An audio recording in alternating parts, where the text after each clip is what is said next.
Ganzei. Eyes by Eihei Dogen. From Shobogenzo, the treasury of the true Dharma eye.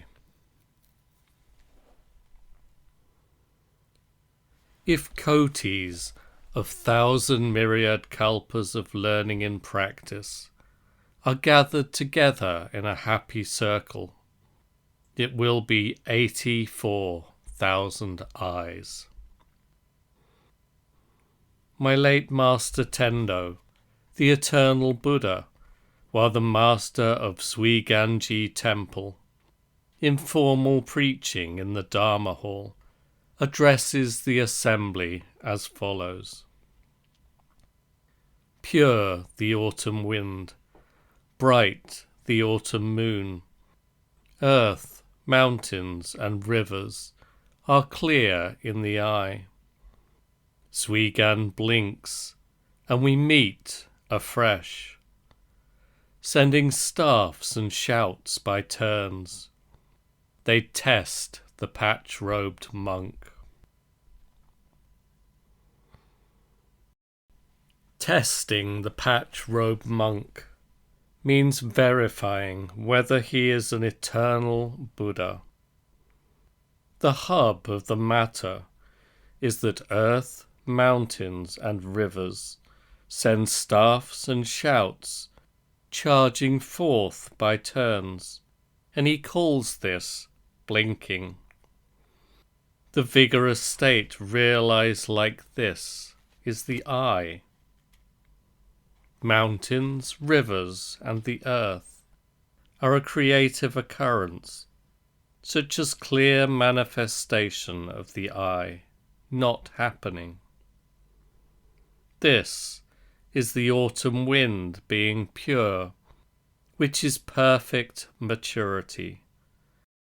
It is the autumn moon being bright, which is perfect immaturity. The autumn wind's state of purity is beyond comparison, even with the four great oceans.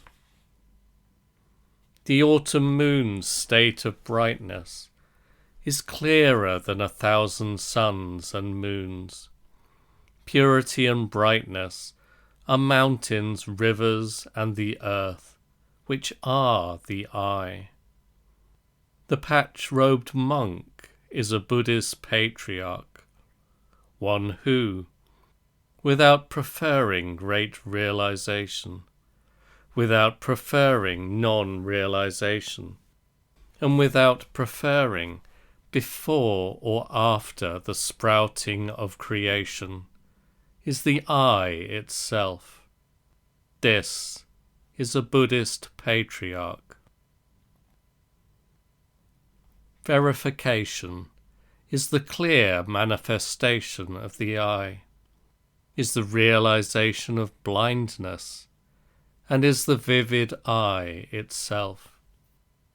Meeting is mutual encounter. Meeting or mutual encounter is the eye being sharp, and the eye being a thunderbolt. In sum, do not think that the whole body is big, but the whole eye might be small. Even those considered in past ages to be vulnerable and great have understood that the whole body is big, but the whole eye is small. This is because they were never equipped with the eye. Great Master Tozan Gohon, while in the order of Ongan, comes upon Ongan making sandals, whereupon the Master says to Ongan, I beg you, Master, for the eye. Ongan says, to whom did you give your own? The Master says, I do not have it. Ongan says, you have. Where are you directing it? the Master, is without words. Ungan says, the state of begging the I is itself the I, is it not? The Master says, it is not the I. Ungan criticizes this. Thus, learning in practice, when it is thoroughly conspicuous, begs the I. To pursue the truth in the cloud hall, to attend formal preaching in the Dharma hall, and to enter the room for questions in the abbot's reception hall, are to beg the I. In general, to follow other monks in leaving a practice, and to follow other monks in coming to a practice, are naturally the I itself. The truth that the I is beyond subject and beyond object is evident. The story says that Tozan already has requested instruction by begging the Master for the I. Clearly, one who is subjective will not be begged by others to instruct them, and one who is objective will not beg others for instruction. Ungan teaches, to whom did you give your own? There are times when the state is your own, and there are means of giving it to whomever. Tozan says, I do not have it. These are words naturally expressed by the I itself. We should quietly investigate the principle of, and learn in practice, the realization of words like this. Ungan says, you have, where are you directing it? The I of this expression is that the not having in I do not have it is to have it and to be directing it somewhere. And to be directing it somewhere is to have it. We should realize that the expression is like this. Tozan is without words. This is not bewilderment. It is a standard which his karmic consciousness has independently established.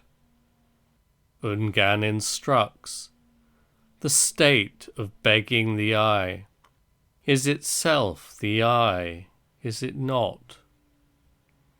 This is a sentence which blinks the I.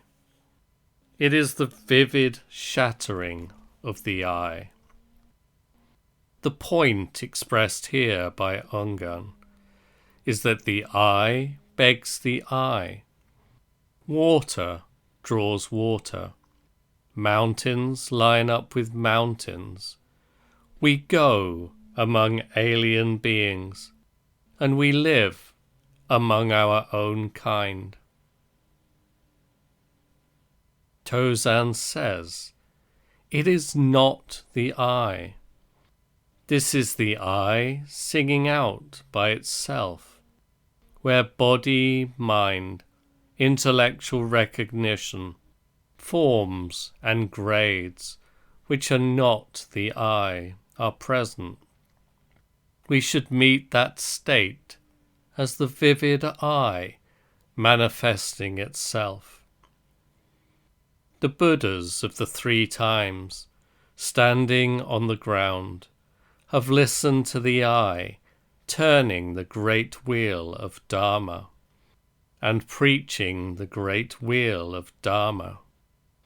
In conclusion, In the inner sanctum of investigation in practice, we establish the mind, undergo training, and experience the great truth of Bodhi by springing inside the I. The I is, from the beginning, neither subjective nor objective, because there are no hindrances of any kind. A great matter like this also is without hindrances. For this reason an ancestor says, "How wondrous are the Buddhas in the 10 directions. They are originally just the flowers in our eyes." What is expressed here is that the Buddhas in the 10 directions are the I, and flowers in the I are the Buddhas in the 10 directions. Our present backward steps and forward steps, sitting and sleeping, because they have received the power of the I itself, are all like this. They are holding on and letting go inside the I. My late master, the eternal Buddha, says, "Gouging out Bodhidharma's I make it into a mud ball and work it into a person." Loudly he says, "Yes, the sea has dried right to the bottom. Waves surge so high that they hit the heavens." He presents this teaching to a sea of monks in the abbot's quarters of Seiryoji Temple. So he speaks of working a person, and this is as if to say, fashioning a person. Because of the work, each person possesses his or her own real features. He means, for example, that with Bodhidharma's I, he has forged individual people, and he has forged people. The meaning of working a person is like this, because each person is a person who has sat with the I, a fist now striking people in the cloud hall, a staff striking people in the Dharma hall, and a bamboo stick and a fly whisk striking people in the abbot's quarters, are Bodhidharma's I itself. Having gouged out Bodhidharma's I, Master Tendo makes it into mud balls to work into people. But people today call this by such names as having an interview and requesting the benefit of instruction, or formal preaching in the morning and informal preaching in the morning, or sitting and making effort. What sort of person does he fashion? Seas dry right to the bottom, and high waves hit the heavens. My late master, the eternal Buddha, in formal preaching in the Dharma hall, praises the Tathagata's realization of the truth, saying, 6 years he stumbled in the undergrowth, the ghost of a wild fox. The whole body that sprang free was just the state of entanglement. He lost the I and had no object of pursuit. Now he deceives people, saying that he was enlightened by the bright star. He has been enlightened by the bright star, is the comment of an onlooker, just at the moment when the Tathagata loses the I. This is the entangled state of the whole body, and so it is easily sprung. Pursuing the object we should pursue eliminates realization as an object of pursuit, and there is also nothing to pursue in non-realization. My late master, the eternal Buddha, in formal preaching in the Dharma Hall, says, "It is the time when Gautama lost the I. In the snow, a single twig of plum blossoms. Now, every place has become a thorn. Yet I laugh at the swirling of the spring wind." To comment in brief, Gautama's eyes are not only 1, 2, or 3. The losing described now refers to which I. It may be that there is an I which is called losing the I. In the state like this, moreover, there is an I which is a single twig of plum blossoms in the snow. Stealing ahead of spring, it leaks the spirit of spring. My late master, the eternal Buddha, in formal preaching in the Dharma Hall, says, "Days and weeks of pouring rain, completely clear skies, croaking of bullfrogs, singing of earthworms. Eternal Buddhas have never passed away. They are manifesting the diamond eye. Ah, the complicated, the complicated."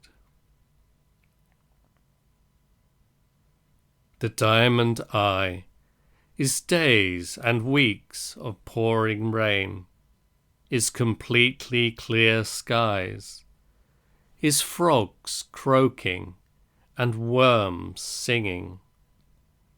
Because eternal Buddhas have never passed away, they are eternal Buddhas.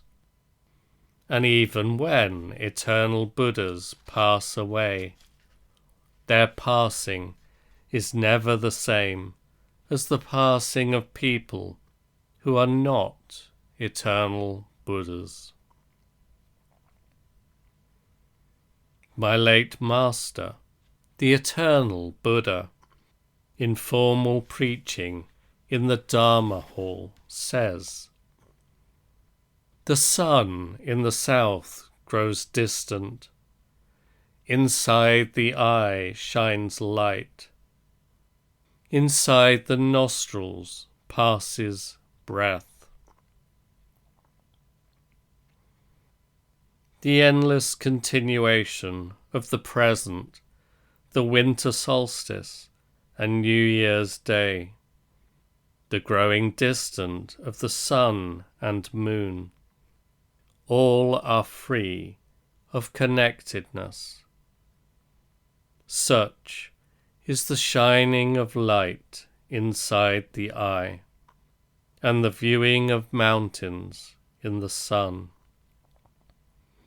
The dignified manner of being in such circumstances is like this.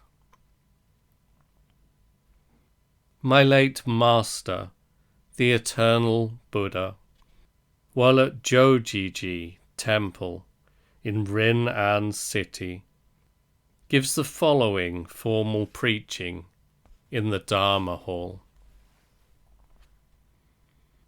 This morning is the first of the second moon.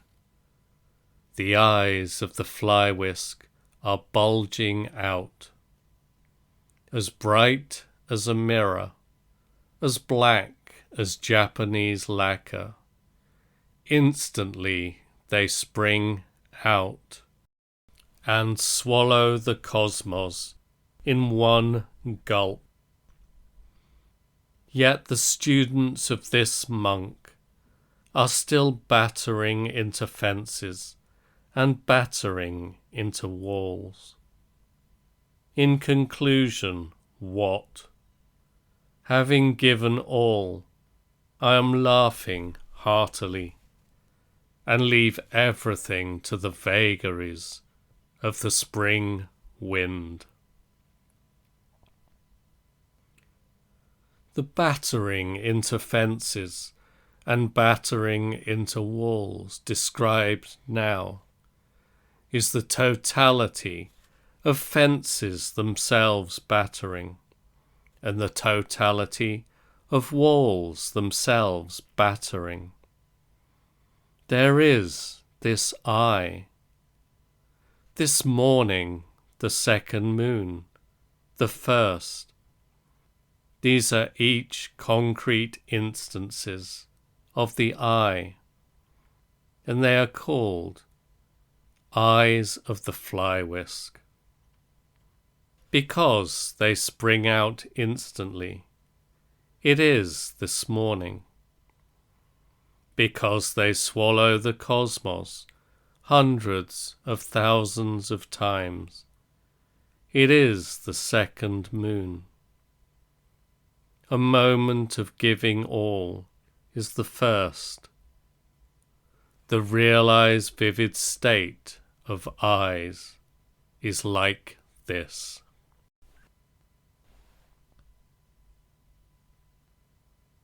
Preached to the assembly under Yamashibu Peak in Eshu on the 17th day of the 12th moon in the first year of Kangen.